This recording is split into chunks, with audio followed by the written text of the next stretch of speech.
Maharashtra police स्थापना दिवस 2 जानेवारी या पार्श्वभूमीवर पूर्ण आठवडा विविध कार्यक्रम महाराष्ट्र पोलीसतर्फे आणि नाशिक पोलीसतर्फे आयोजित करण्यात आलेले आहेत। त्याचमध्ये हा मॉर्निंग वॉक विथ सिटीजन्स हा उपक्रम आम्ही घेतलेला आहे सिटीजन कनेक्टसाठी। हा उपक्रम नाशिक शहरामध्ये 35 ठिकाणची जी जॉगिंग ट्रॅक्स आहेत, वॉकिंग ट्रॅक्स आहेत आणि जे गार्डन्स आहेत तर त्या ठिकाणी घेण्यात आला। सर्व नाशिक शहर पोलिसातले आयुक्तालयातले अधिकारी, DCP, CP, ACP, senior PI, PSI आणि सर्व अंमलदार हे या उपक्रमात सहभागी झाले। त्याचबरोबर नाशिक पोलीसमार्फत जो स्थापना दिवसाचा आठवडा साजरा केला जात आहे तर त्याच्यामध्ये विविध कार्यक्रम जसे काल पोलीस परेड ग्राउंडवर सर्व शालेय विद्यार्थ्यांना बोलावून परेडचा त्यांना अनुभव देण्यात आला। विविध शस्त्र कशी चालवायची आणि शस्त्र काय असतात याबद्दल त्यांना मार्गदर्शन करण्यात आले। त्याचबरोबर जे QRT क्विक रिस्पॉन्स टीम्स म्हणजे अँटी टेरर ऑपरेशन्सचा डेमो त्यांना देण्यात आला।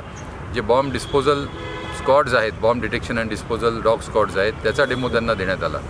याच मालिकेमध्ये आज सिटी सेंटर मॉल नाशिक शहर या ठिकाणी आम्ही सर्व जे नाशिक शहरातील पोलीस ब्रांचेस आहेत त्यांचा डेमो आणि त्यांचे स्टॉल्स हे डिस्प्लेसाठी ठेवलेले आहेत। त्याचबरोबर रिटर्न ऑफ प्रॉपर्टी आणि जे ज्युएनाइल्स आहेत त्या ज्युएनाइल्सचा त्यांचं समुपदेशन तसेच त्यांना मार्गदर्शन किंवा त्यांच्या ज्या काही समस्या आहेत त्या संदर्भात मोठा कार्यक्रम या आठवड्यात घेण्यात आलेला आहे। आणि सर्वात शेवटचं पण महत्त्वाचं, पोलीस पत्रकार आणि पोलीस यांच्यामध्ये मॅच ही सोमवारी सकाळी पोलीस परेड ग्राउंडवर ठेवण्यात आलेली आहे। सर, काही लोकांनी तक्रारी केल्या, काय स्वरूपाच्या तक्रारी मांडल्या तुमच्याकडे वकील? ह्या आता ज्या सर्व पोलीस ग्राउंड्स आहेत त्या पोलीस ग्राउंड्सवरचे काही लोकांचे जे फीडबॅक्स आहेत ते येत आहेत।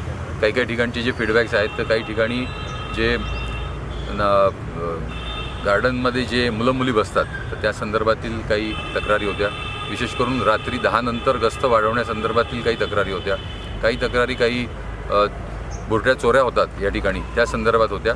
तर ह्या सर्व तक्रारी ज्या पूर्ण नाशिक शहरामधील 35 ठिकाणून ज्या काही फीडबॅक येईल त्याप्रमाणे आमचं जे पुढचं जे पोलीस उपाययोजना आहे त्याप्रमाणे आम्ही करू। NCN न्यूजसाठी प्रतिनिधी रोहन दानी, नाशिक।